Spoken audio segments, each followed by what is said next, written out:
Welcome to the Acquisition Collective podcast. I am your host, Charlie Tanner. Thank you for tuning in. This is the place where we discuss all things around the M&A landscape. So if that sounds like it's up your street, then stay tuned and let's dive into this week's guest.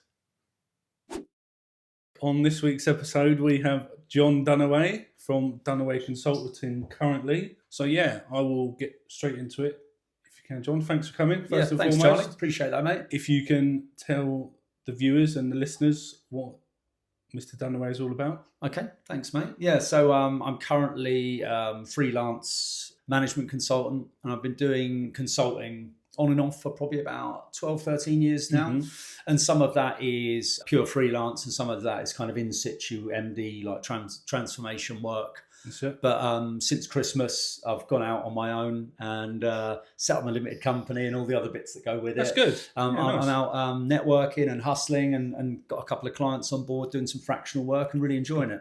So what sort of industries have you helped in the past? What, are they a big mix or are they a few sectors you like to lean into? I think that, originally I worked years and years ago. I worked in recruitment as that's where I learned my most my kind of sales skills and some of my business skills.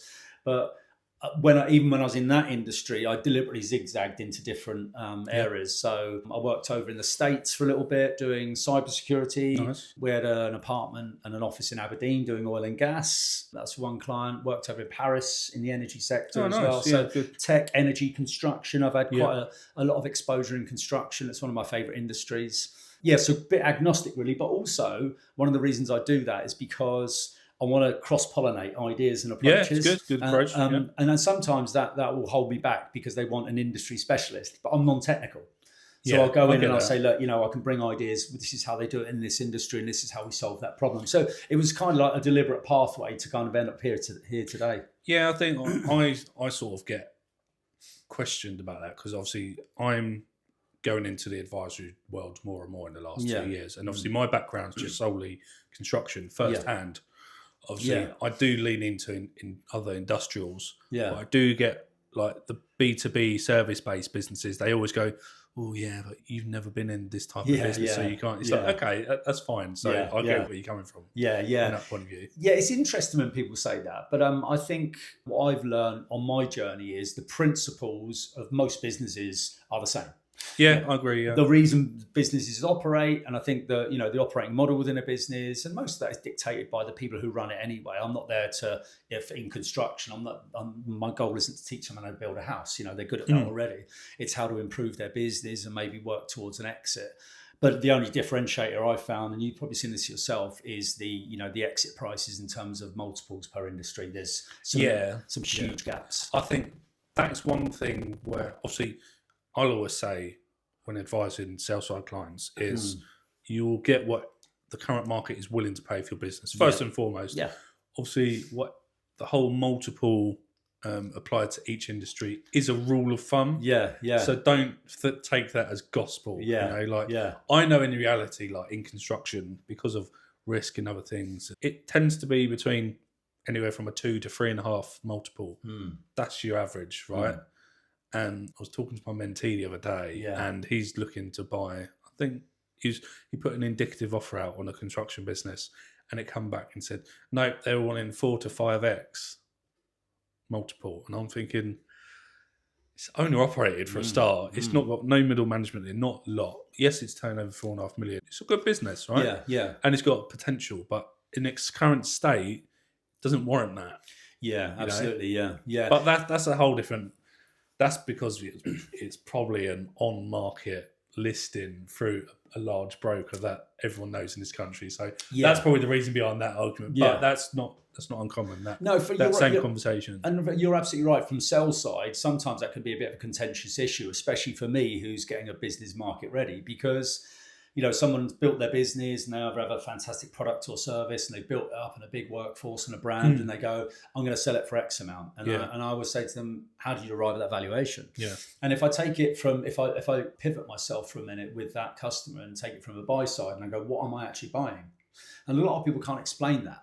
They just heard that their mate flipped a business for 5 times multiple, so they want to do the same. Yeah, or they just they trust Google, which can put you in many different rabbit holes. Absolutely, but no, it's a difficult one when liaising with sales, because I do it weekly now. Myself from the brokerage, and it's it's a big stumbling block. It's just because it's difficult to explain the M&A process as it is, because it's very complex. And when you're dealing with business owners who are looking just to do it once and then retire or whatnot, it's very difficult to explain in itself. And it's an art form to explain that, which I probably still struggle with today, and I've been doing it for 3 years. But then, and that's just, it's fairly difficult to explain it from a standard transaction point of view. And then you have creative ways and different other structures that you can throw in as well. And then the problem I have is, obviously I deal with people in construction, manufacturing, engineering. And they tend to be on close to retirement age. So they're very rigid approach, and they don't really get certain technologies or anything like that. So explaining the M&A process is very difficult. Absolutely. And it just takes time. It does. And also it's quite a personal thing, isn't it? Because they've grown that business for 30, 40, sometimes 50 years. And you're telling them it's not worth what they think it is. You always, that's the biggest thing. Like, a lot of people get it confused. Like, the whole EBIT multiple, EBITDA, adjusted EBITDA, or whatever you want to do it. Like, I get a lot of people come to me and go, but I'm turning over 6 million. So I've got to get at least 10 million. It's like, it's not on turnover. No. It's not. So, and just off of that alone, like, a fair amount come with that. And I don't know who they're talking to or what Google search they're putting in, but I've tried putting in like vague searches, and I've never come up with turnover multiple. But I haven't seen that yet. And also, there's different reasons why people buy businesses, and I think that's where the market can be particularly lucrative, and certainly where I get exposure. Like someone buys a distressed asset, someone wants to offload it, and they go, "Well, we'll buy that probably less than its underlying market value, and then I can go in there and kind of tidy a few things up and get it market ready, and they can get a decent bit of arbitrage and flip it within 2 to 3 years." I think the whole distressed, I'm yet to do a distressed acquisition, because in my head I'm not experienced enough, right? Although I've been in business 5-6 years, I still don't think I've got enough knowledge firsthand to go in and attempt that. Because everyone I speak to that have done that or do that sort of approach to business acquisitions, the whole distressed cycle is very hands-on and taxing, and it's not like you just go in, you map it out within a week, and then you set sail. Absolutely, it's very, everyone I've spoken to says it's very demanding, and it moves daily. And it's huge risk, isn't it? Because there's a reason it's a distressed asset, and sometimes it's too good to be true. You go, I reckon I'll be able to flip this, and you get underneath the bonnet and you go, this is a disaster. Like all these people who are going, but I paid £1 for it. It's like, but you've fucking bought a big old debt or risk. Don't get me wrong. If you've got a big old company over here where it's a bonus if you pick up a contract out of it or two, and then you can dead it, or if you can improve it and then bring it in, great. But if you, I would never recommend anyone looking to do their first acquisition go and buy a distressed business. Because it's an art. That due diligence is an art. Not unless you've got a lot of help around you and you're just shadowing. For sure. And so the reason I was kind of drawn towards that work, years ago I was working for a business, and the CEO had made a bit of a cock up of things, and it was sort of heading towards loss making after a really strong period of success. And I was sat in there as an operational director, and I got offered the MD job. And I thought, I'll have a go at this. A little bit of fake it till you make it. You got to do that. And sort of puffed my chest out and read a few strategy books. I actually met Professor David Solar. Actually, I was lucky enough and had coffee with him a couple of times, and he was at LSE. And so I sort of soaked up that methodology, and I just went around looking at this business quite clearly, looking at the P&L and productivity and what was performing and what wasn't. Shut down a couple of offices, and unfortunately we had to make some redundancies, and then reinvested that in the London hub, and we moved into Tower 42 in Broad Street. Beautiful office, and we were early in fintech and cybersecurity, and I kind of thought, blimey, I've pulled this off. It's stressful work, but I kind of like the element of it. I don't really like BAU stuff per se. And so once I decided to leave that role, I went straight into consulting, and I kind of got drawn into problem solving and learning as I go. But the one I think I mentioned to you off camera earlier, I went to do a job in Capita Healthcare. Yeah. And I'm not divulging anything that's not in the public eye, but I'd done some initial kind of scoping on the brief, etc. It was a troubled business. It's lost its position on an NHS framework, and we had to solve that problem. But it had been on Dispatch's documentary and in the Telegraph, an undercover reporter in the office with a camera in her handbag, and they were profiteering basically. Wow.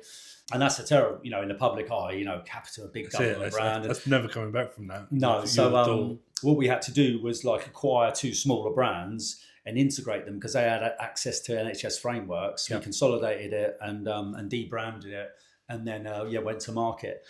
So getting that market ready was really stressful, but probably a pivotal point in my career. It's one of the most difficult things I'd done, but I absolutely loved it. And I'm like, okay, now I've got the hang of it. I've done this 2 or 3 times. Yeah. So for the person who's looking at, say, a business owner looking at getting themselves exit ready, I mean, what does that look like from in simple terms? I'm don't want to go too deep into it. Yeah. Or feel free to. But from the diagnostic to the roadmap. What does that what's the outline of that look like for someone interested? I think, absolutely. I think there's a number of factors and a few that I'm particularly passionate about. And I think some people who start going in, especially founders and entrepreneurs who start moving in towards M&A or doing an exit, and they get this whole multiple thing in their head. Yeah. EBITDA times 4 or 5, blah, blah, blah. But you have to have a good story.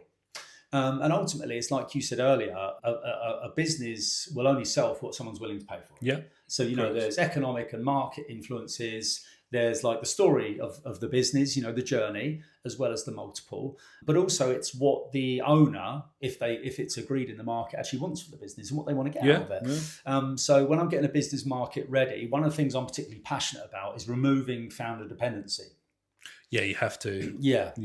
And I think when we were in the last meeting, I had a really good, healthy debate with a couple of people in the last meeting about this whole earnout scenario. Yeah. And this is a really contentious issue. And I think if you go into a business and, Stevie Arreo, who's on the Acquisition Collective, he's an expert in kind of, brand equity. And I think if the business should sustain growth and future market presence based on its product, service, reputation, brand, etc., not so much about the founder. So I understand that businesses are grown by the founder and they're the driving force behind it. But if I'm getting a business market ready, I try and make sure you have to minimize that dependency. I've had Stevie on here just to let you know. Oh, okay. Anyway. Yeah, so he was two recordings ago. So we dived into that, and he was like, "It won't be as good as this one." And he was saying, if you want to sell the brand, you have to take the personal side of it off. Yeah. So you need to make the face of the brand the MD or the staff or someone else. Yeah. And also having a chat with another friend of mine, Charlie Norton of Vamos. He's like, obviously, he's built his business off of a personal brand. Yeah. And now this year he'll be stepping off of the personal brand and creating the Vamos brand, for example. Yeah. And that is more beneficial to an exit than obviously, because you can sell a business with a good personal brand, don't get me wrong, but post acquisition it's going to dip just as 100%. It does anyway. 100%, yeah. And I've seen this personally. I worked for a large PLC and they acquired a small competitor, which was a network rail track labour business. Okay, yeah. And it was, I think they were acquiring it for about 9 or 10 million at the time. And ramping up to that, it had already gone to the table and fallen over once. And it's similar to what you said. When someone's doing their first exit and they want to get out and go and sit on the beach, doing an earnout with those kind of people is a disaster. 9 out of 10 people who have been for an earnout that I've spoken to hate it. Yeah, 100%. Because they're not built for it. No, they're not built to take orders. They're not built to they just feel restricted instantly,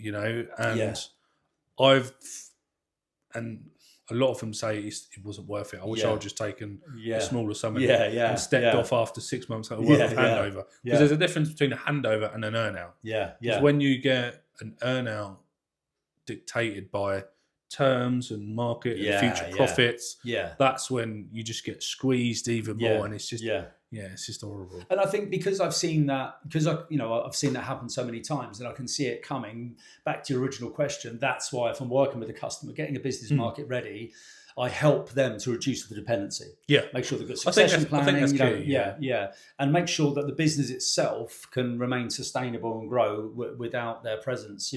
But like you said, millionaires make terrible employees. You don't want the founder still sat around. No, you don't. And everyone's thinking, well, you've sold the business anyway. You don't want to be here. Yeah, so instantly. It's a strange chemistry. Yeah. Yeah. I mean, especially earnouts as well. They're minimum a year, if not up to 3. Imagine 3 years. Yeah. I mean, I was like, off camera, I was telling you about my exits. Yeah. I'm lucky enough, my exits were internal, from internal people. Yeah. So yeah. it was sort of MBO type stuff. Yeah, it's very easy. Yeah. Like it was very easy and it was quite quick. Obviously, don't get me wrong, I'll have if they call me, they need any help, I will assist them anyway because we're friends, it'd just be silly for me not to take calls. Yeah, for sure, yeah. Certain size businesses and earnouts, not my bag, man. Yeah. I know, it's crazy, isn't it? But so I did that assignment for Capita and then went in and worked for a large PLC and we acquired that small rail brand. The integration there was quite challenging and I'm not throwing anyone under the bus here, but when I'd arrived, because I'd done the job at Capita, that was part of the reason for me being hired. And I said, can I see the post-acquisition integration plan? And they went, sorry? What's that? And they didn't have one. And do you know what? I've never seen one. There's no set structure for one. But again, we were saying this off camera, and it's like everyone in the acquisition space, please, can you start focusing on the post-acquisition? Because no one is looking at, you'd be lucky for people to sort the debt coverage ratio out. And but you need to figure out if the business can pay for itself within X amount of time that you've paid the deferred consideration over or your growth strategy with it. Like, people need to get to know financial modelers and good financial FCAs. Like accountants and whatnot. You need to forecast, you need to model, you need to stress test it. Don't over leverage a business because I know there's a lot of people out there at the minute teaching M&A courses and masterminds and all this bullshit, and they're going on about leveraging up to like 80% of a business. Also, they can say, "Oh, yeah, you can get no money down." It's just like, stop doing that. Just stop saying that because you need to. Don't get me wrong. You leverage a business. You can do it the correct way, right? Or you can do it to get you the down payment and then the first year over the line. But if you don't have anything else in place to surpass that and then to warrant the rest of the deferred consideration or a plan, you're going to get caught out and your cash is going to get sucked. And that statistics that's over 50% now that businesses don't succeed post acquisition. You're going to be part of that. Crazy, and that's the reason why, because no one's focusing post acquisition. It's that they're all looking at funding, leveraging, searching, and that's just pre-completion, and due diligence phase. I don't think it's given enough focus, and I think that the buyer, the acquisition will think, well, that's kind of that's academic, and we'll just sort that out when it's done. What I tried to explain to the business I was working for when they sort of looked at me like a rabbit in the headlights was, imagine if we're going to buy a property, we need to decide what we're going to do when we buy it and make a plan. We're going to buy it and do it up and sell it, that kind of thing. So you got to have a reason for buying something and anticipating what the risks might be and what you actually want to get out. I get someone fumbling through, because we all fumble through our first acquisition. Yeah, for sure. And getting the first one over the line because you just need to. You need to overpay. You need to over leverage to get your first one. But then what you're doing once you have that foundation, because you get one business and it opens up better lending, or it opens up more opportunities if you stabilize it, and then you can grow a group from it, etc. Absolutely, But you need the plan. You need the end goal. You need a mid goal. You need a short-term goal. There's plenty layers to it. But people just aren't sitting down enough. I think at the moment, in the last 18 months, I've seen a bigger shift because there seems to be a lot of exit readiness professionals, but the more I talk to them, I don't mean to sound horrible, but half of them don't know what they're doing, or they've never been through it themselves, so they're just jumping on the bandwagon. Yeah. So anyone you sit down with, if you want to get a mentor, consultant around you, just get to know them, make sure they've done what you want to do. Yeah. A few times at least. Or can case study that. Yeah. And we're like in the professional services industry. So I know you've got a lot of expertise in construction.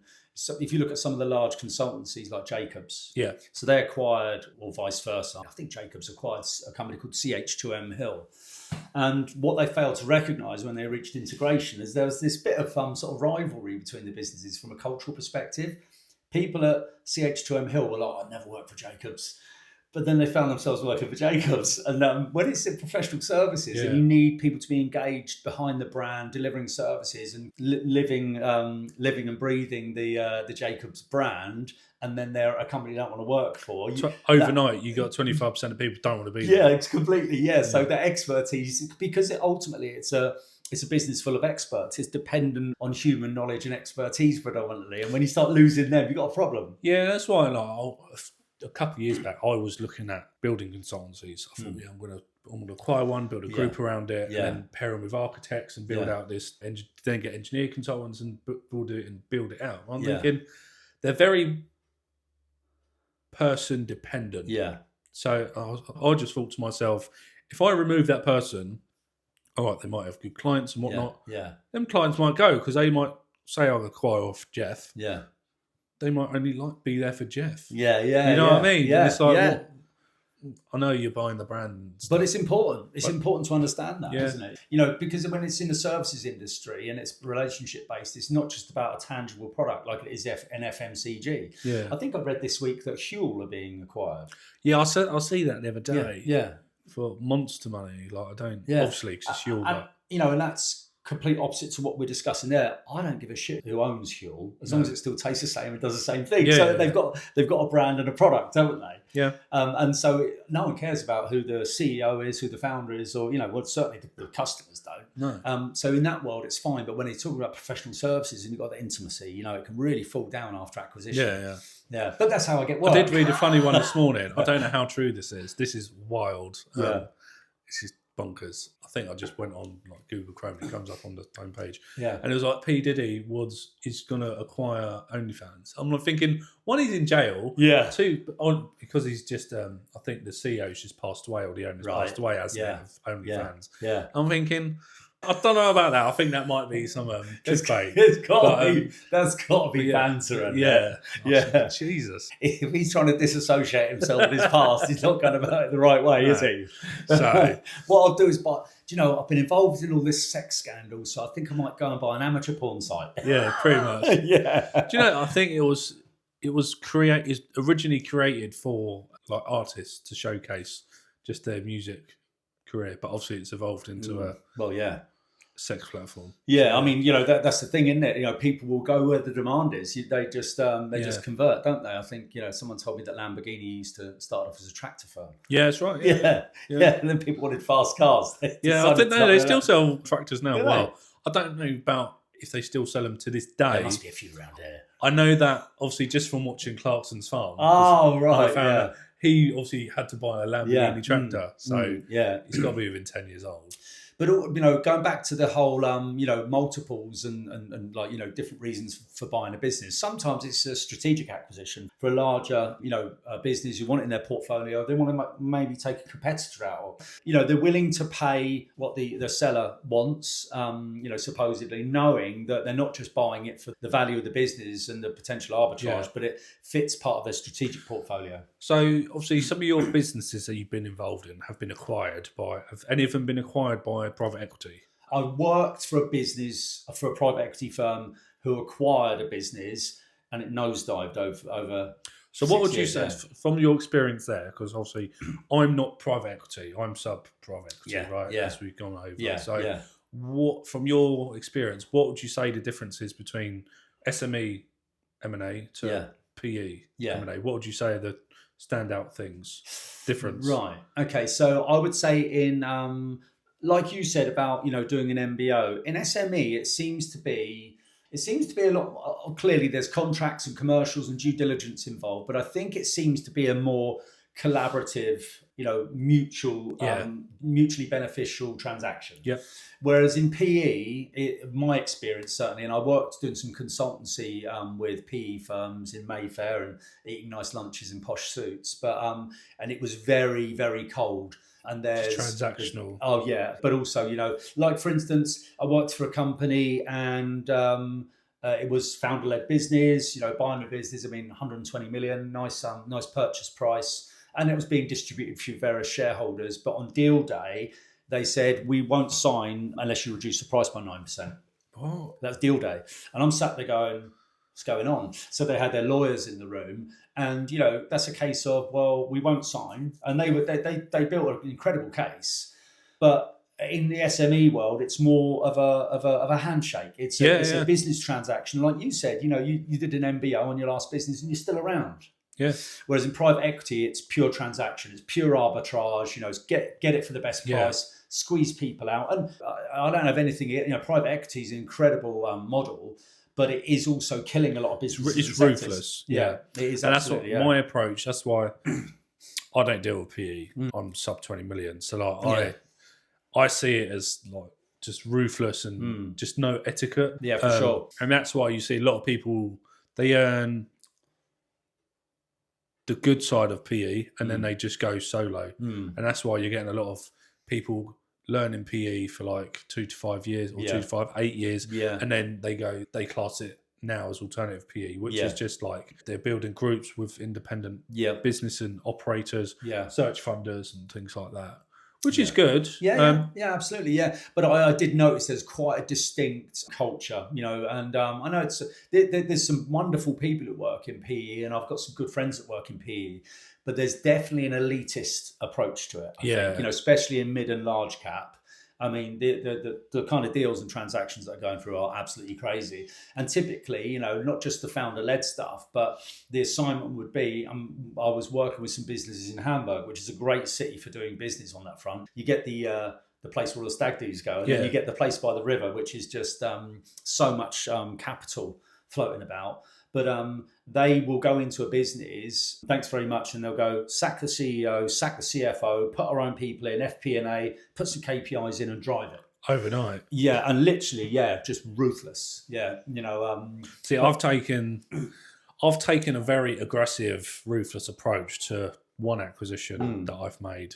This is just an electrical subcontracting business, and it blew up in my face, mate. Like I will always refer to. So what my approach now, whenever I next acquire, it will be. I know people go, just go in for a quarter and just observe. Yeah. I get that to a certain degree. Don't get me wrong, but I will not go in and make changes in because I know what changes need to be made from a business. Yeah, right. I will not go in day one and say, right, 5 different departments, you need to make these 5 changes and do that across the board, because so much change in such a little amount of time before they even get to know you is so overwhelming. Yeah, absolutely. Yeah. I only know this because businesses that I buy are at least 10 years old. Yeah. Longer the better. Normally 15 to 30 years. Good maturity. Yeah. So they've got like long-standing people in there. They're stuck in their ways. Yeah. So you got to gradually change it out of them. Yeah, definitely. All it is changing the commercial financial reporting. Yeah. Changing the onboarding sales process slightly, and then the internal communication between production, commercial, and sales. Yeah. Right? Yeah. And then obviously the back end, depending on what obviously the business does, back end, because I call it back end, is normally a service. Yeah. And you just fine tune that slightly. Yeah. But you have to tweak it like a couple tweaks every quarter, I'd say. And it takes 6 months to a year to really implement, and that's going well. I love that approach. I think, and it is hearts and minds. And you were saying earlier about the value of simplicity. That like I said, that's my strapline: growth simplified. And I think that communicating and explaining to people across the whole business, why you've bought the business, or I'll go in, to do an integration. But immediately, what I didn't realise is, because I'd done like some quite aggressive restructures before, and there'd been some job losses, which was necessary to keep the business growing. when I went into the next businesses, so I'm like, morning guys, like, and people had their heads down. And I was like, They think you're coming I rang from. my wife. I rang my wife. It's really weird here. No one's talking to me. And so like a couple of days in, I spoke to like one of the managers there. I said, it's really quiet. Yeah, what's the and they word said, on the street? They think you're going to sack them all. No, they do. Like Well, literally, you come in and buy. And I was like, I should have just communicated it. Yeah. It's like what I do when I take over a business, I literally get everyone in the room. Yeah. But I say, right, clear schedule, come in. Yeah. Like, because they need to fully understand Yeah. you, your background, what you want to do. Yeah. And when I'm going through due diligence, I sit and map that. Yeah. Like day one, week one. Yeah. Because obviously for the first quarter, I like to be quite hands-on in the business just to build that foundation, the rapport with everyone, to observe and understand, right? And that's key in the business because, don't get me wrong, on paper, you're going to get 75% of people you don't want, right? But you can't go in and strip that. So you have to, one, understand them. You have to help teach them new skills. Yeah. And over time, if they don't understand the new skill set and they're not suited for your bus, then they end up getting off the bus. But what you have to do from day one, you have to say, right, this is my vision for the company. This is what I want to do. Yeah. You say this as politely as possible. This is what I want to do and this is what I'm going to do. You either stay or you go. Yeah. But obviously not say it with them words like that. Yeah. You know? Yeah. And people that have like direct responsibility or impact on productivity, you know, or fee generation or whatever that might be. Yeah. One of the first things I do is go in and assess and get those people on side, you know, hearts and minds, like the most impactful people, the most engaged people, to make sure that they understand I'm here to work with them and help them. And also you have to identify any single point of failure because you think if that person leaves, we're screwed. Yeah. You know, that's creating a bigger problem than we started. Yeah, it's pulling me back down. And a lot of team building exercises. And then sometimes you can find in businesses that I work with that are moving towards exit, the founder will detach from a cultural perspective and just start driving profit, cutting costs. You know, all of a sudden the blinds aren't working, the air conditioners, he doesn't want to repair any of it because he doesn't want to eat into his profit and his EBITDA. And so then the team start getting pissed off. And sometimes you can go in post-acquisition and lift them all again. Just by making a few changes. Yeah. So it's a lot of people skills involved in that. I think it's just one, transparency with your people or your newly acquired people. And it's just like when I've gone into businesses on an advisory stem, the first thing I do is pull out the founder's desire, what he wants for that business, turn it into an ethos. Yeah. And I go around and talk to each department head, each employee, and say, what do you think the ethos is from, say, Frank, the CEO? Yeah. 75% won't know. Yeah. So what I do is I say, this is just a simple thing, really boring and basic, but it's like, you keep repeating that, or you make up something on the wall that says it in each room, so you sort of, so everyone knows. Yeah. So if everyone then knows what the ethos is, what you want to do as a business, and then you break that down. Yeah. Each department should know they're part of the cog for that. Yeah, that's good. And it's just things like that. I mean, you can't do that. You want to be included. Yeah. And it's like I'll say to any business, like my business, it's like we do like a quarterly like outing and stuff like that. That's good, You know what I mean? Yeah. It's just like, because some environments are very standoffish and professional, especially, obviously I come from construction, so it's all about go down the booze or go out for an outing, get drunk. Like you send certain people out to have a drink and get pissed together, they're best friends that next week and they're very like all on the same page. Whereas some office environments, they don't like that. They like to go out and do an outing together or to go out for lunch. So it varies. But you get everyone together and you start building a community family feel. That's when you'll get people sort of like walk over hot coals for you as a business. And that's what you want because like it's not just like 1 + 1 = 2. It's like 1 + 1 = 5. Yeah. Just from sharing the love and like including them. I think that's a brilliant approach, mate. And I think also your reputation, when we talk about the difference between SME transactions and PE, when you build a reputation for someone who's not only good to do business with the founder, but people know, he bought a business before and he was a really good guy to be around. You know, he bought a business and he treated us really well and he made the place a better place to work. When you've got the reputation, you're accessible and you're a decent guy, you want the best for people and you want the business to work, leading up to a sale, you get more engagement because they go, "Oh God, yeah, it's Charlie's business. Yeah, you know, this we don't mind this transaction going through. We understand it." My first exit, which was a residential main contractor, right? So my internal middle management bought me out. Two guys, one inherited some money and had a bit of an investor from his great uncle or something like that. Yeah.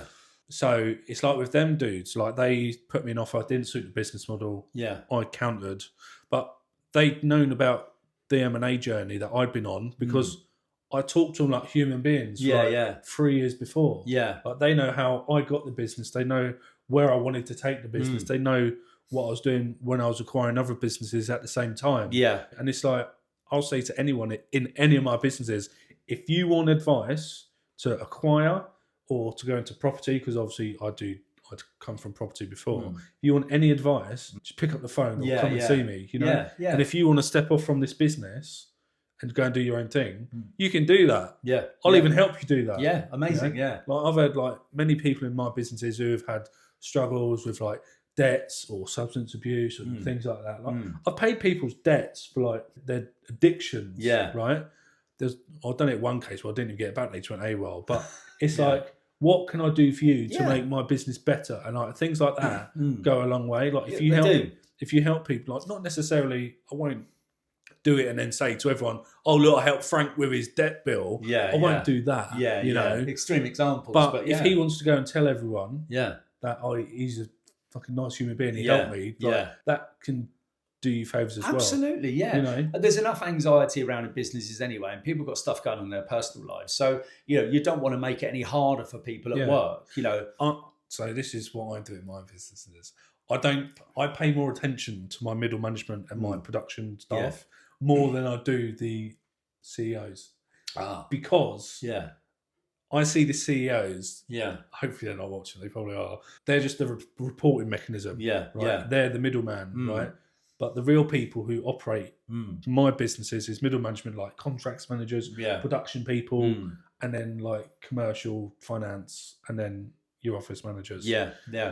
But people, like in my business, the office manager and the people on the ground, I would probably rather keep them happy than the others. That's interesting. You know, because like office managers in my business who take initial calls, so like the focal point of my business. I will say, I will not let them run riot. A lot of knowledge. Like they help. They're like literally super glued to that business. So if they're unhappy, then I'm unhappy. Yeah, for sure. You know? So and they know they're sort of a barometer for the business, aren't they? Sometimes. Do you know, it's interesting you said that. I remember years ago, you know, when I was getting on my kind of restructuring consulting M&A journey, we went on holiday to took the family on holiday to Turkey, Lara Beach, nice hotels, all 5-star, and it was a relatively new hotel. And there was this guy sat at the bar. I remember specifically this American guy, and he was the general manager, basically the CEO of this hotel, beautiful hotel. And I started chatting to him, and he said a very similar thing to me, and it fascinated me. He said he doesn't really have much interaction with his managers. He said they have actions and schedules. He said I talk to the customers, and I talk to the cleaners and the bar staff and the waiters, because he said I will get direct information from them. You know, he said I'll speak to someone. Oh, you enjoying your drink? I'm a general manager, and they'll go, well, yeah, but there's no ice. So he said I can fix that problem. He said it's not my job to fix those small problems. But then I'll go and speak to someone. I know the managers have got like a complete schedule for their divisions, and I'll just speak to the barman, and he'll go, well, the ice machine's broken. I've already asked for a replacement. And he said, so eventually you go in this cycle where I'm not solving small problems, I'm changing attitudes in management. And I thought it's really interesting because how to optimize customer experience and the people that engage with customers to make them best versions of themselves. He was collecting information and taking it to his management team, saying, this is the stuff that's going on. I think that's really interesting. Because it's all about feedback. And because like in my businesses, I set like, so every quarter, for example, like, in my construction businesses, like the commercial teams, right? They don't get caught short. One on materials or anything like that. They have every quarter they have to sit back and do a comparison to make sure that they've got the best prices from all the merchants they work with, right?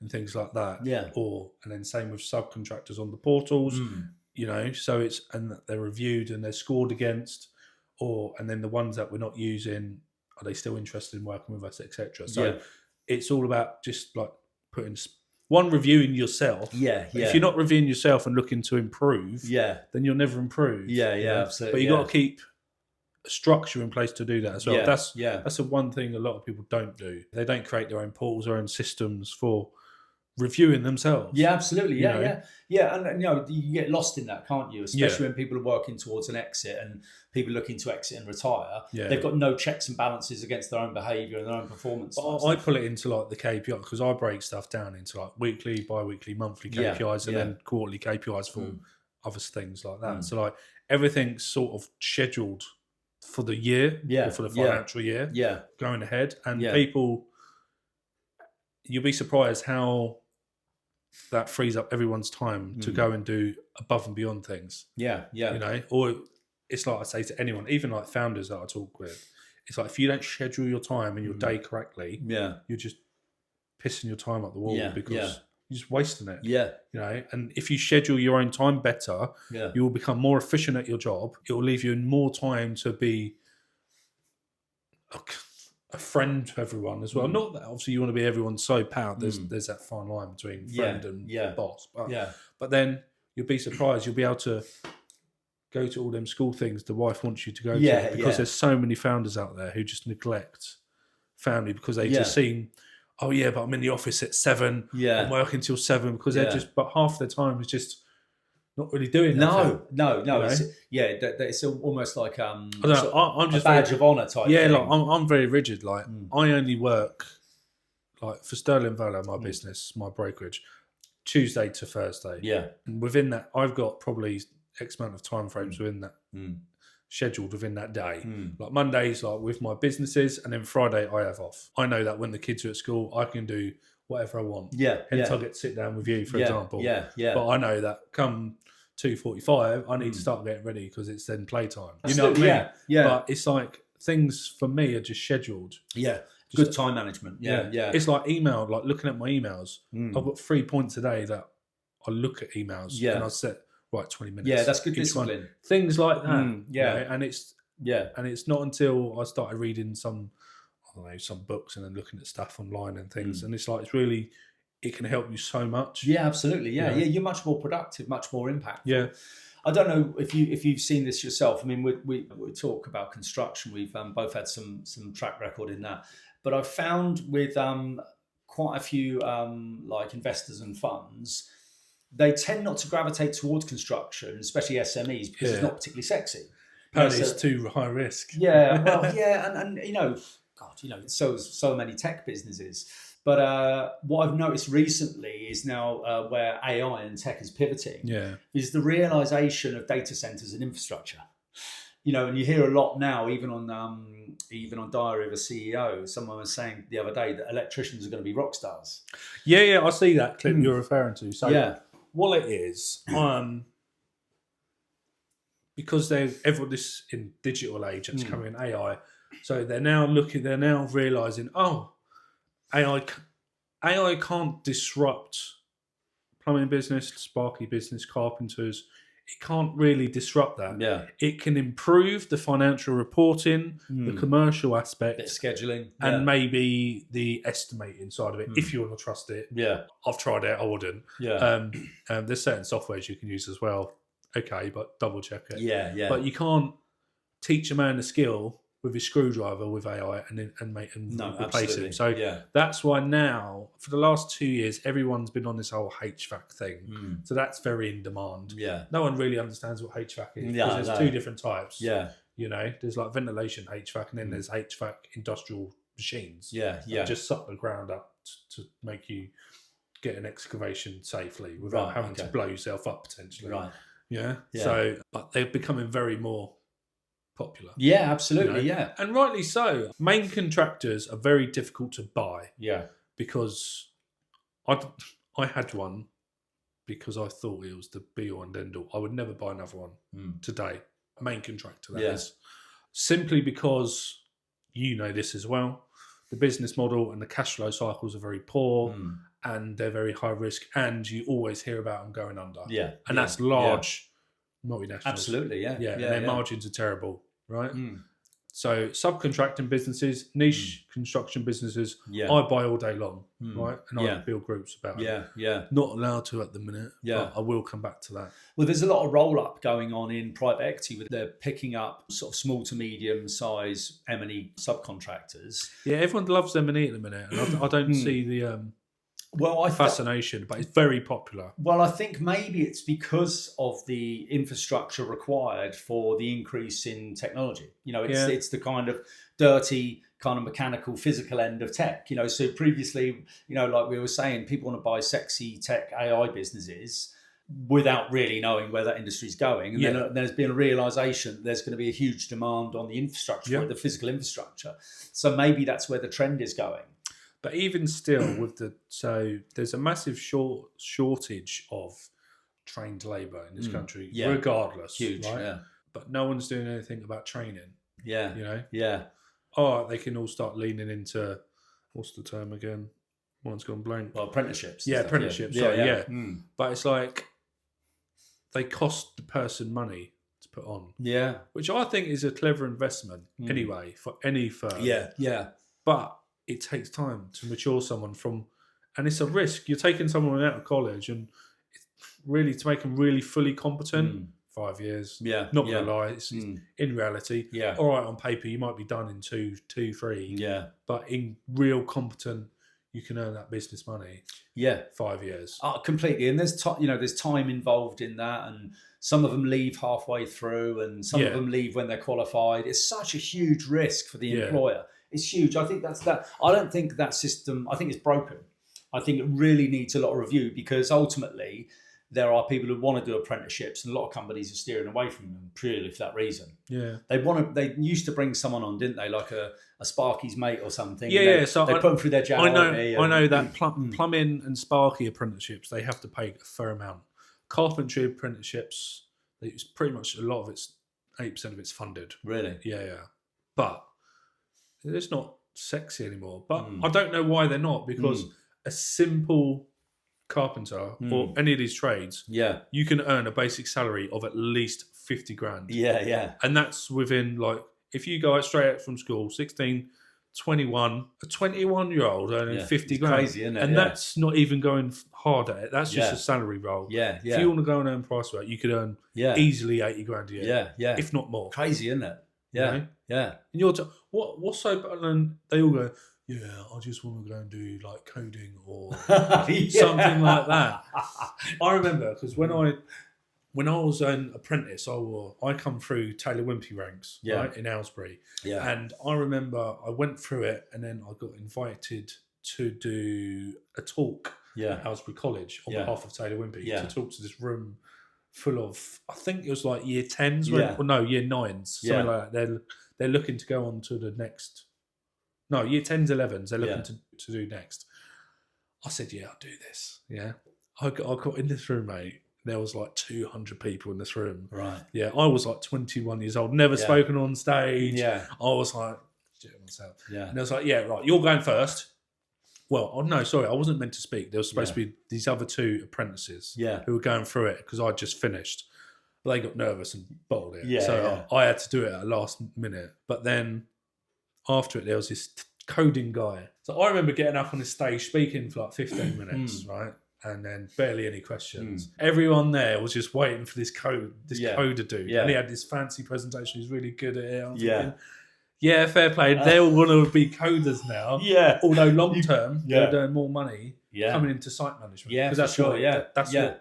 That's what it was on. Yeah, well, you get a surge, don't you? Like people get drawn towards certain trends, and by the time they're actually qualified, the demand has probably dropped or it's been saturated. So it never really balances out. But I know what you're saying. I think there's an aging workforce in construction. Yeah, heavily. Yeah. And I was talking to a business. I think I probably rang you about them. Really, really strong brickwork and plumbing subcontractor. Got about 200 workers. Operate on the south coast. You know, they're looking to do an exit at some point. But also, you've got to think about the relevance of the product. Like you said, you know, we were talking about modular building earlier. So what about if they start using modular building for social housing? It will do. It's coming. You know, when you talk about timber frame and that, so how much will there be a demand for brickwork? You know, because if the industry pivots, so it'll just be like SIP panels soon. It'll just be like fake half bricks on a panel and they're just stuck on. Yeah, that's where it's sort of going. Yeah, I think so. And so, like, you know, sometimes you got to look at I call it the horizons, 12 month, 24, 36 sort of month horizons, and say how relevant and in demand are we going to be? Because we're flying at the moment. But you don't want to set yourself a goal for like a 3-year exit, and then like your products or services become obsolete. Yeah, it's like because obviously we spoke about this as well. So like my long-term holdco, right, my investment firm. Yeah, obviously it's currently ongoing, but I will run that for the next 2 decades, 2.5 decades, and then exit, right, and sail off. My dream was to get that to a group turning over 100 million in construction. Yeah. But now, in the last 18 months, I'm thinking, it might have to pivot off into like engineering and manufacturing alongside of it. Only because the uncertainty of where the limitation of construction is going. Yeah, absolutely. And also, a friend of mine has an electronics manufacturing business, and you know the cliche is it's done overseas, it's done in Asia, etc. But they have some quite unique patents or IP, I guess, and so someone's looking to acquire them. And my mate, he's got like a sort of an investor sort of at the top of the tree, and he was advised just to play it cool. He said, well, you know, we're interested to get the right price. I might go and do a bit of work with him, but he said, I don't want to be too keen. And so the investors said, "Oh, can we meet again next Wednesday and develop a conversation?" He said, "No, I can't. I'm playing snooker." Don't play it that cool. He said, "Well, if they want to speak to me, they'll find the time."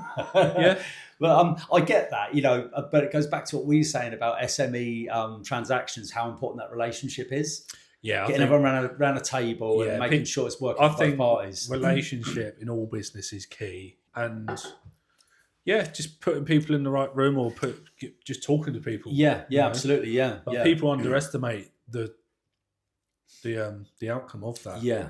People don't want to be sold to indirectly. They want refers and real life people. You know, you do like I do it now. Like when my list of associated panels of professionals within my brokerage, I lean into smaller independent people because I think they got more character. I always shout for the independent or the smaller guy rather than the big corporates. That's just my approach. Absolutely. You know? But I think a lot of people like that because it's a more intimate approach and they feel like they've got genuine support. It's more personal. Absolutely, and that's what I think is a good thing in business. Because I remember I was doing this chat with David yesterday, and he was saying you do buy from people. You know, so he was talking about the sales process, and I just refer back to it. Like obviously, when I was a site manager, and you'd use obviously recruit agencies for your temporary labour and whatnot. It's like I would prefer one outfit because I liked, say, Ray, who used to come around once a month and see us because he was a good character. Yeah, absolutely, you know? And that, you know, that's and when he left, I didn't use him anymore just because I like Ray. Yeah, for sure. But it has that impact, doesn't it? And I think it's buyer's remorse is what he said. Sorry, buyer's remorse. That's what you referred to. Really? Yeah, I think not just about transactions, but like in hospitality, that customer experience bit is so important. I think, you know, when I was younger and I first started going to the pub, you knew the landlord, and he probably lived upstairs, and you knew the bar staff, and you know, it was all first name terms, and it felt like a community. Whereas if you go in Wetherspoons now, you can't get eye contact with anyone. No. It's like going to McDonald's. You know, to be honest, it won't be long before you're ordering your beer on a screen in Wetherspoons.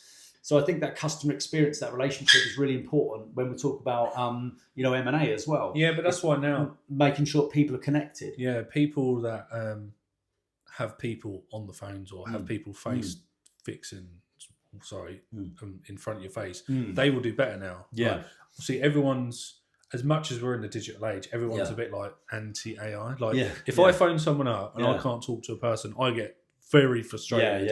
If I pick up the phone and it's AI talking to me, I'll get even more frustrated. And if I can, I'll hang that up. Yeah. You know? It feels a bit cheap, doesn't it? It does feel cheap. It feels like, what are you saving here? I can't be bothered to talk to you. I just, like I said earlier, in my businesses, Yeah. I pay normally a woman, to sit and answer phones. Yeah. She might only answer 3 calls a day. Yeah. And just sit and do whatever she wants. Yeah. Play Sudoku. Yeah. But you get that human approach. Yeah, you do. Yeah, it's memorable. Yeah, You know? Like if you ring Sterling Bella, I answer that phone. Yeah. Or my wife does. Yeah. Who works for the business as well. well. Yeah. Or my sales guy who's left, but I'll get a new one coming in the middle of next month. So, yeah. You know what I mean? Like people answer, but that's just my preference. No, I think there's still a big market for that, and I found it really interesting going freelance when going to a couple of events and the Acquisition Collective in particular, and it's it's got a really good community feel to it. Some really like smart people, some big players. But it's very, very, very down to earth. And people said, "Oh, have you got a card on you?" And I'd had this experience. See, I don't do cards, personally. Well, that's interesting because I didn't think people did, but I went to an event the week before, and people are trying to make their phones like exchange. Oh, they do, there's QR code. Stuff like that, and sometimes they don't work. And someone was, we were in a basement, and someone was trying to get a signal to get their LinkedIn up, and it was all a bit embarrassing. And so some people said to me, "Have you got a card?" And I said, "I didn't know people still did cards." So I've got both. It's quite interesting. That personal thing about giving someone a business card is still like valued. I would rather a card over a QR code. Yeah. I did get a QR code once. Yeah. And I went to a networking event. This was a couple of years back. And I remember getting this QR code out, and I felt so cringe, mate. I thought, what am I doing? I'm like a big, bald-headed, bloody 6'3" man from construction. Here's my QR code. I thought, no, that's getting deleted. I know what you mean. But it's it's being able to adapt to your environment, isn't it? Yeah. Like some people just like a card, and some people want to transfer. But I like it. I like to with cards. I mean, I'm just a bit old-fashioned. Coming back from a networking event, you have like 5 or 6. I've put them in the glove box, come out and come in. I look at them the next morning. I think, oh yeah, that's a good go. He's cheaping out on that. It's pretty cool. He's overpaying for that one. But then you just chase up with them. So. It makes it more memorable, doesn't it? Because especially if you go to an event and you've had a few drinks and you go, what's that person's name? Always. And then you look in your pocket and you got their card. Because I'm terrible at names. I'm actually terrible for names. I'm a face person, I know people for like 5-6 years, and I'm like, what's your surname? I know you're James. What's your surname? Yeah. I went to a good event recently with Equitas and Screen Loop, which is like AI interview intelligence, and we're sat there. I mean, they're getting VC funding at the moment. And it was St. Patrick's event, and the landlord was lovely, really lovely pub in Paddington. He came over. He went, "Hi, my name's Chaz." I went, "Hi, it's John." And he goes, "Nice to meet you, Tom." And I went, but then he popped over a couple of other times. He goes, "Everything okay there, Tom?" And at that point, like an hour in, it was too late for me to correct it. So I was sat with some people, and he came over and spoke to me again. They went, "Why is he calling you Tom?" And I went, I don't know. At least close. He's got the same condition as you. I haven't got a clue what your name is. That's good though. At least it's 10 times. But it was a good event overall. They've got an incredible product, and like I said, when you're in the market, that for me, consulting and helping businesses get to that exit, I have to really, like working with the stakeholder or the founder. Yeah, you got to have that. Yeah, but I have to really like the product and the business, get excited about it. I've only done it 4 or 5 times now, advisory stuff with people, but I've said no to over 20 just because I know that we're not the right fit. Yeah, for sure. But that's because it's a lot of elderly Neanderthals in construction. And I just know, I just get a feeling like they're just too rigid. They're not going to be open to criticism to implement it. So I just think I'll give it a go, but I don't think it's going to go anywhere. No, for sure, because I know what you mean. You at the beginning of that journey. I mean, someone told me this phrase years ago: if it looks like a duck and quacks like a duck, it's a duck. It's a duck, mate. Yeah. So you meet them. I mean, you think chemistry's not quite right here, not quite aligned really, and then I think from an initial sit down, you know if it's going to go or not, and you're never really going to make them happy. You're probably never going to get a testimonial or a referral out of them. You think it's not worth doing this one. Yeah, because I think if you can't, obviously, first encounter, if they're a bit bit stiff, rigid, nervous, whatever it yeah. may be. Second meeting, if they're then the same, Yeah. it's a no-go. Yeah. Because it might take someone till second time to feel a bit comfortable with you and get to know you, you know? But if second time, then it's pretty dead in the water. And authenticity is really important, I think, you know, in the SME world, like you said, because people want to build trust with you. Yeah. They don't want to be screwed over, and they don't want to feel like, you know, I'm not saying this is all of PE, but there's certainly some funds and some brokers who are quite condescending, you know, you know, and they use that to their strength, you know, to kind of leverage and manipulate, etc. I remember I went to a really swanky dinner in the Holborn Chambers, I think it was, and I had the owner of Sunseeker Yachts next to me, and then one of the directors of Barclay Commercial Banking, and we were chatting a bit. And coming from Portsmouth, I was trying to raise my game in terms of you know how I spoke, and then the food came out. And I was trying to cut through. I said, pastry's quite tough, isn't it? And he said, no, that's fish in a bag, John. And I thought it was phyllo pastry, but it was fish in a paper bag. And the guy went, you can take the boy out of Portsmouth. And I learned from that day on, like, because we just relaxed then, we laughed, and we, like, you know, the night was fantastic. And I learned from that day on, you know, you can only play the hand you've been dealt, really. That authenticity is so important. And I think I was trying a bit too hard to be a bit too posh. Look, I remember early on in my late 20s when I was getting out there and networking in certain rooms that I had no right to be in, but somehow I got there. And I've always been a bit standoffish initially. But once you get through that, mate, I'll be your best friend. I'll ride with you to the end, sort of thing. I just started dressing a certain way, thinking that would get me in. But then, now I'm at the point in life where it's like, I am what I am. I've done what I've done. You either like it or you don't.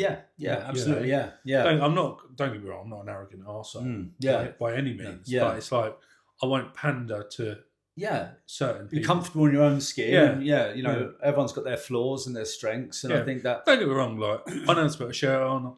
If I've got to wear a tie, I wear a tie. I only own 2 ties. So, but I quite happily wear a shirt and a blazer, no worries. But I won't wear a full suit. In my life. Years ago, when jacket and shirt. When I worked in the city in EC2, it was very much about that. I mean, it was only probably 10, 12 years ago. You know, and I was wearing, you know, pinstripe suits. You know, you go and get your suits from Charlotte Street, and you're wearing Church's Oxfords, and you're judged on your cufflinks. And it genuinely was about that. And there's still a lot of suits in the city, and it looks fantastic. But I noticed the business world, even over the last 10 years, and maybe COVID played a part in this, because people were sort of more at home and a bit more casual and that kind of stuff, you know, a bit more real. I don't know, the one that makes me laugh, when I was up in London in the last event that you come to, it's like me and the wife went out for lunch beforehand, because it's in Tower Bridge. We walked like 15 minutes to this place. I can't remember, it's this fancy Instagram steak place. They just do steak and chips or whatever it was. And they got like 2 restaurants, one in Marylebone, one down the road.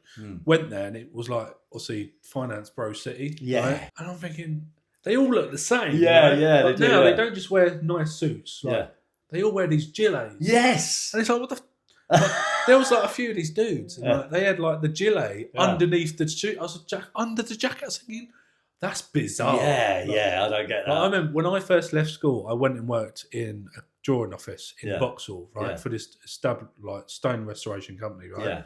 So for the first couple, 2-3 years of my career was totally different. I was travelling to central London to do work, you know, around central London, right? Train. So I've seen a lot of business people all in and around London. Smart, dapper, great, But now all these gilets, I'm thinking, it's just weird, man. It's crazy, isn't it? And I was working in sort of Soho, Mayfair area, and I'd get the Bakerloo line to Piccadilly Circus, and there was a lot of you notice the trends. You look around the tube, and everyone getting off the tube, you know, it's gilets and suede loafers, and then it changes again to Chelsea boots, and you see these sort of trends coming through. But, you know, I think the business environment has relaxed a lot, you know, and people like yourself who have done exits and are entrepreneurial, a lot more comfortable. But I think that makes you feel comfortable as well when you're around them. Do you know what? The bigger the exit that someone's done, the less professional they look. Yeah. I've had someone come to an event in Oxford last year, Mm. and this chap, I won't mention his name because I think he's very private, but he said, yeah, he made an exit of 30 million. Yeah. This guy looked like a tramp. Did he? Yeah, he looked like a scruff Yeah, tramp. yeah. And you would not think it. Yeah. Yeah, like his hair all scruffy, like Yeah. he had a ripped jumper on. Yeah. And I'm thinking, oh, all right then. Yeah. Fair enough. Yeah. Looked him up. Legit. Yeah, like, yeah. It's funny, isn't it? Yeah. Yeah, yeah. And, you know, it's almost like people go in the opposite direction. There was a guy that I knew who was, he was a CFO at a tech business that got acquired by a US business. Okay. Yeah. I think he got about 11 million out of the deal. You know, he'd started there as like a trainee financial controller or something. Yeah. And so bought a nice house, bought an Aston Martin. And he obviously moved out into the sticks, and he said that he was playing cards. We, you know, made friends with a few people in the community, playing cards, and a farmer was there. And the farmer said, "I will." He'd sort of run out of cash, and he said, "I'll put my my car up for grabs. I've got my banger." And this guy I knew won the car, and it was an old Peugeot 309. Right. Yeah, and so he used it to he thought, "Oh, I can't use my Aston Martin." So he was doing a bit of clearing in his garden. And he loved the 309 so much, he started driving it to work. And he had parking bay number 1, where his Aston Martin used to be. And then he started using the 309. Yeah. He'd gone like full circle, just turned into a complete yeah, it's very But that's funny. the thing with money. Yeah. I think you can always tell like people who've had a lot of money. Yeah. They all have the flash fancy stuff first, and then after a while they go, oh, yeah, don't do it. yeah. It's like, for example, yesterday. It's just fulfillment, isn't it? It's all vanity, and then it goes to practicality. Yeah. So it's like in the last year, I've had 2 Range Rovers. Yeah. Right? Yeah. Absolute nightmare. Yeah. Don't get a Range Rover. Yeah. But now, yesterday we went and picked up a Hyundai Santa Fe. Yeah. You know what I mean? Yeah. Like yeah. 7, because I've got 3 kids. Mm. For anyone who doesn't know, I need a 7-seater. Yeah. So we went and got my own. Yeah. Do you know what? I've seen so many people going in that direction. Some really wealthy people, because, and it tends to be, you see a lot of entrepreneurs on the way up. Some people that I've been working recently. I used to do the whole vanity thing. Yeah. Oh yeah. Like that's why. Like I'll say this to anyone. That's why I got into property, because I thought that was the thing to do. Yeah. Yeah. After 5 years of doing it, like I don't do property anymore because I don't see it as a good wealth builder. Yeah. Because it doesn't cash flow. Yes, it will double in value maybe in 20 years. Yeah. But when I want to sell it, I'll get heavily taxed. Yeah. And I can't even give it to my kids. So like if I chose again, I wouldn't bother. I'll just start an M&A. But we are where we are. Yeah, for sure. We used to have a couple of really nice cars, and they were expensive. And I think I applied the principles of my personal life to what I do in business. Yeah. And I looked at it, I thought that's not good value for money. Yeah. You know, so just scaled down to my 1 Series. It's only me in there most of the time. Or taking my son football training, and you know, my wife's got a slightly bigger car, but. For me, I just wasn't comfortable with the fact that it was depreciating and I was paying interest on it. I'm like, this is just as a business deal. I would sign it. Yeah. You waste so much money in your personal life. Yeah, like that thing's a hybrid, I think. So which is fine. It doesn't, but it's like a self-charging hybrid. But I can't go electric. I just can't do it. No. Personally, because I've got epilepsy, right? So if I sit in a electric car for like longer than half hour, my head starts to hurt. Really? Because it's got so many, they pump off so much EMFs. Really? Yeah, because my brain's sensitive to like electrical currents. Yeah, essentially. yeah. So that's why. Wow. Yeah. Really? So like, all this like, obviously, I know they're good. They make sense to have, and they're good for your benefit in kind, for your business. Brilliant. Yeah. I would have had one, but just because of that, I can't. Yeah. Do you know? I sat at the service station earlier on the way up to here. And there was a car next to me, and it's not my car personally, but it was a Jeep AMG G-Wagon. Yeah. But I did wind down the window and listen to it start, and you can't beat the sound of a big engine. Yeah, okay. And I've got a friend who works for one of the large consultancies, like Big Four. One of their clients is a classic car business. Okay. And it's worth like 15, 20 million or something. I'm like, really? He said, yeah, they've got E-type Jags and everything. I'm like, how does that make money? You know, but yeah, it's a really lucrative business, good margins. I'm thinking that's really interesting, isn't it? Because cars are being modernized, but that historic end of the market is producing huge profits. And that's what they're looking to do. You know, they've got like overseas investors interested. like to buy this classic car business that buys and sells classic cars. It's a very niche sort It's strange, isn't it? And I didn't expect that. Yeah. But you can't beat the sound when you turn those over. Obviously, I've been going back and forth from the Hyundai guy. Yeah. And I was thinking, I said to him, I see somewhere that all these car manufacturers now, they make anywhere from like only up to a couple grand profit per car. And because obviously my wife's a very hard negotiator with cars, right? She gets everything she wants. Yeah. And he was basically breaking it down. He's like, yep. So us as a branch, yeah, we have made £580 profit from you buying this car from us. And I was like, fucking hell. And he goes, I have made £40 commission. I was like, oh, right, okay, that's just for the car. And he goes, I said, so so it is true. If you sell me this service plan, which you're about to pitch me, do you earn more money off that than this? He goes, yeah, pretty much. Yeah, it's interesting, isn't it? Wow.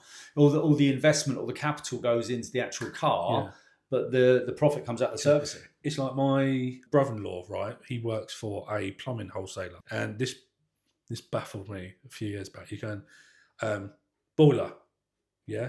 What do you pay for a boiler? 500 grand, yeah? He goes, do you know the profit we make on a boiler? What do you think? I was like, I don't know, 25%? 50 quid if you're lucky. Really? I said, what? He goes, but what I want all the kit that goes with the boiler. And service and maintenance. So lifetime revenue sort of stuff. No, so all like the fixtures, the fittings, okay. Oh, really? all the copper, all the push fitting stuff. Yeah. You know, he goes, that's where I get all the profit from that. He goes, boilers make no money. They're just too. He goes, but I get all the stuff that puts the boiler on the wall. Yeah. And hopefully you have to repipe all your house or a certain degree of it. That's where I get the money. Yeah. I said, but you got to sell that to get that. He goes, yeah. I went, that's wild. He goes, yeah. It's interesting because I think a lot of the smaller or independent service stations, someone told me they don't make a profit out of the fuel.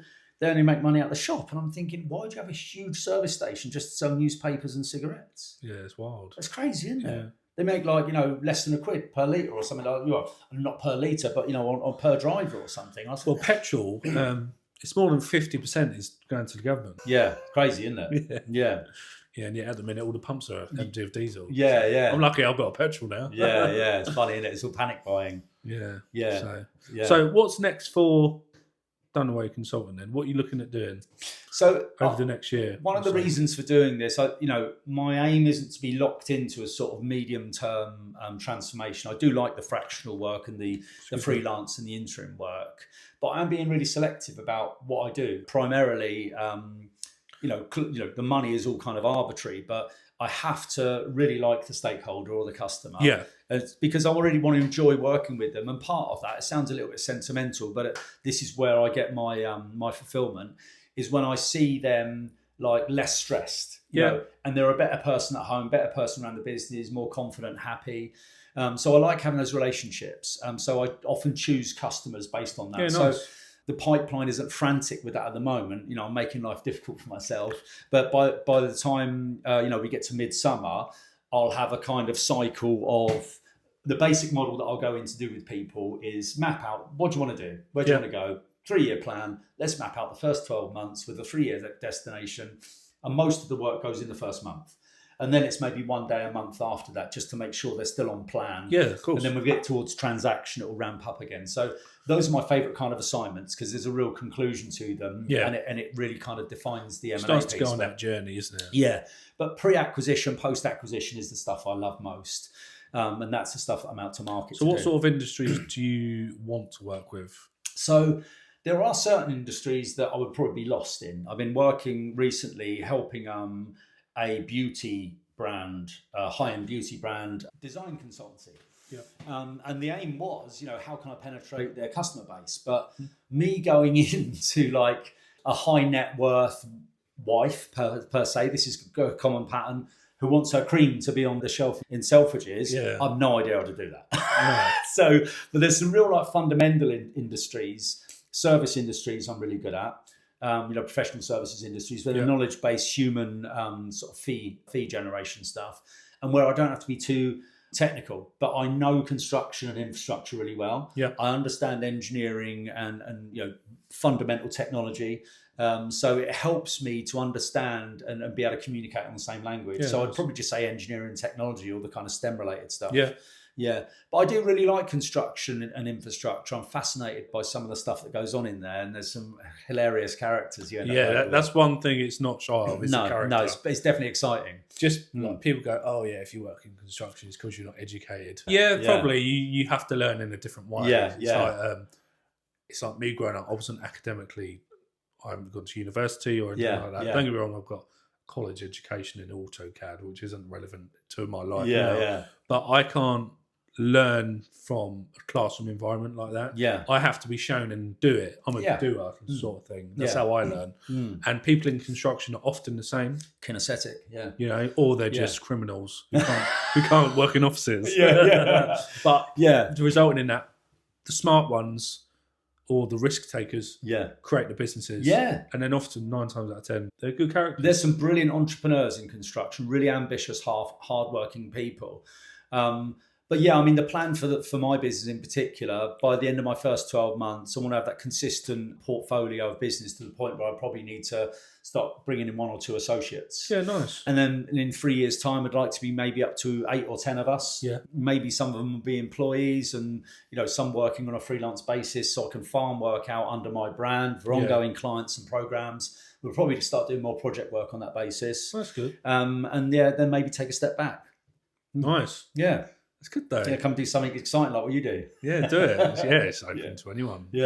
Anytime. Yeah. No, it's good though. It's like, for example, me, like I'm having like sort of 5 to 8 years out. Right? And so that hence why I sort of started the events and stuff just for something to do like every other month. Yeah. And then it's evolved into this. Which is just me being a bit selfish and talking to people one-on-one. Yeah. And it's then great though. just showcasing it to people who want to listen. Yeah, but I like the kind of I like the accessibility of what you're doing with the podcast and with the Acquisition Collective events, because it genuinely feels like a community. No disrespect, but you go to some kind of regional SME business expos and stuff, and some. It's often the free events. You'll go there and people just waffling or pretending everything's going well. In the Acquisition Collective, there's a really classy group, but they're really and from different backgrounds, but they're really open and friendly. It feels very collaborative. There is a big mix, and there's majority of people who come are professionals in the industry anyway. But from what I've heard, a lot of people are working alongside each other now, which is brilliant to see. That's great. Yeah. From the first event last year, so the first person to ever buy a ticket was Gavin Page. So if he's listening, thank you. He's a fellow. I think he's a broker. He's from Cheshire based. He met Dan Mathers, who was in the room. He buys in the fire security space, I believe it was. But just from them two meeting in the room, Gavin put him onto someone and he acquired a third business to put into his group, for example. Nice. So it's not a room where I'm saying you will come and you will get deals. But you don't know who's going to be in that room in the space for you to build relationships with and to see where they go. Absolutely. I've had another chap, Mark Fry, who's at the last event. He stayed for only a short while, but he just on his way out, he goes, "Oh, great event, I've got to go." So I'm thinking, okay, Mark, this was halfway through the first speaker. And he goes, "Just to let you know, I just from coming in this room, I got 5 million worth of investment in one of my businesses a couple of months ago. Thanks for that." I went, "No worries, Mark. Will I see you again?" He goes, yeah, I'll be here next time. I was like, all right, thanks, mate. It's incredible, it's really good. Joining the dots. It's cool. And it's like, I only started it because I like to talk to people in the space, and there was nothing for that. So it's cool, and it's just evolving. It's all evolving and getting better. I'll snap up my ticket now.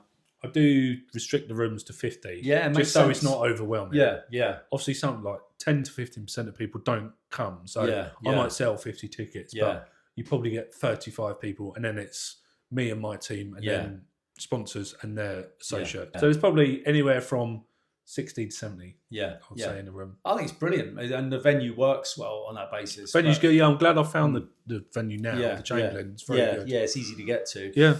Mind you, when it becomes a glable brand, you won't be talking to me, mate. You'll have your limo and there's no money in it for that. I can assure you.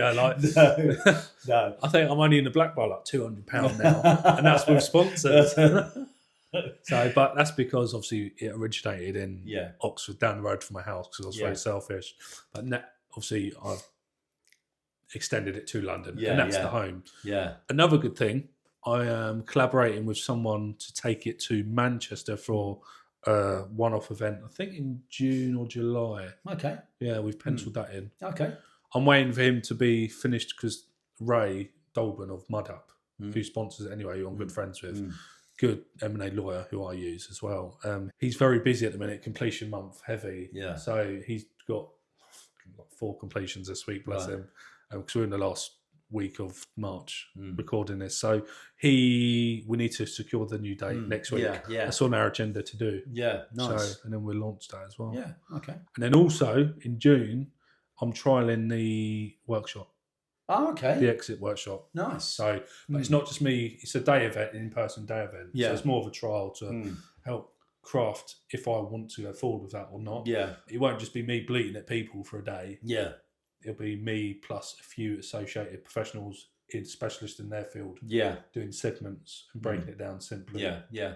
Oh, Yeah. good. Yeah. Yeah. That should be good. Well done, mate. Yeah. So it's evolved. Yeah. So it was just a networking event, but it's evolved into now it's a networking event, a podcast, and potentially a workshop. Yeah, I think it's brilliant, mate. And it's, But that's it. That is it. It's giving people exposure and also for the audience, they get to learn a little bit more about other people's industries and approaches and hopefully take some ideas away. Yeah, that's the thing. And it's like people who, it's only a little thing, but it's like if anyone who's come through the door gets added to the WhatsApp group, if you want to ask a question in there or whatnot, then people can directly talk. And if you've forgotten someone's name or number, you'll be added in. Yeah. Because I'll add you in off the back of it. But you have to come to an event to come in the WhatsApp group. That's the rule. Yeah, of course. Yeah. I think I've had 2 people who've been recommended that I've allowed in, but going forward, it's like you got to understand what the room is. Yeah, you've got to show up. Yeah. So, but it's good though. It's good fun. It's good to meet people. I must say, it's probably about 60% of people return, but I've noticed because the last event was really good. Was Rachel Murphy? Yeah, literally, I think you leveraging Rachel's reach just alone propelled a whole new category of person in. Yeah. And I thank Rachel for that a lot. She knows that. We've had many conversations. She's brilliant. Yeah, she's actually come in on the podcast. Hopefully, I'll be recording that in April. She's got a couple of things on at the minute, so that'll be cool. Yeah, but just of her alone, she's done that. And then I've got Alan Smith on the next one and Akhtar Khan. So Alan Smith's a wealth manager. He's actually got his own podcast as well, The Bulletproof Entrepreneur. Yeah. That's a good one. And Akhtar Khan is all about mindset, and he's gone through some acquisitions, built groups, exited. Yeah. Now he does mindset stuff, which is pretty cool, which is what the topic it's going to be on. Okay, that'd be interesting. So that'd be pretty cool. Yeah. It's all about unlocking your potential and realising some stuff. Yeah. So, because when I put keynote speakers on the events, I don't just want it to be, this is your funding. This is like the boring front end stuff. I want to do it about the tiny niche things that you've never thought of. And plus I want to see what his structures, his frameworks like. I've heard about it. I've seen snippets of it. So it'd be good to see his presentation. I'm looking forward to it. Because for anybody who doesn't know, the in-person events, we have keynote speakers to start for an hour, and then we have a segment of open audience questions. Anyone who wants to pitch to the room or ask advice, we chuck around a microphone. You can ask or just stand up and talk. Up to you. Yes, brilliant. That's for like the first hour and a half, and then it's food out, and then everyone drinks and talks. Until they want to go. Really sociable. But like last year's events, we struggled because there wasn't no money in the budget for food. But the sponsors help plug that gap. So it's good. So it keeps people there, because before people were getting through the keynote speakers and going, I'm starving, I need to go, because it kicks off at 6 and goes till whenever people go. But like on the last event, because I stay in London now, so like I stay on, and like we just carried on to like 11ish. So obviously majority of people go at like 9ish or whatever. But there's a real core few of us now who just stay on, and anyone that's open to anyone. Because it's good people to be around. That's it. So you just talk shop, just share experiences. Got a bit drunk. Why not? It's good. It's good fun. Off a bit of steam. So it's nice. But it's cool. It's not, you won't be sold anything. You won't be approached in any ways. For example, my wife signs everyone in, so Yeah. it's very like. It's very real, isn't it? Yeah, it's just real. Yeah. It's just nice, mate. It's not a pretentious place. I don't want to create a room for that. Yeah. But from some of the people that are coming to the next event, I'm very intrigued because I've probably close to 50% sold of tickets to date. That's good. And then, but 2/3 of them people I've never met before. Oh, interesting. Yeah. Yeah. So another person who's bought a ticket is Al Zucker, a famous M&A lawyer within London. And I remember seeing him on stage at Gareth Hawkins' event last summer. Yeah. And he seems like a really good chap. Oh, so good. I'm really looking forward to him. Yeah. Not to single him out, but yeah, I'm a bit of a fanboy of Al yeah. Zucker. So that'd be good. Yeah. He'd probably be a bit weirded out, but so be it, Yeah. But no, some really good names. And believe it or not, there's a couple actually family office and PE guys purchasing tickets. So yeah, that's surprising. Yeah. So It's a good demographic though. it's not meant really for them, but yeah, they can come and absolutely experience it, which is good. So it's evolving each time. Yeah, I think you're doing a great job, mate. Yeah, pleasure good. to be part of it. Yeah, it's cool. Yeah. All right, bud. I think that's it. Not unless you want to say anything else. Just to let you all know, John's information, contact details will all be in the links, descriptions, and all that jazz. Haven't sorted it out yet, but it will be come time of this release. Yeah, please reach out if you're working towards or planning an exit.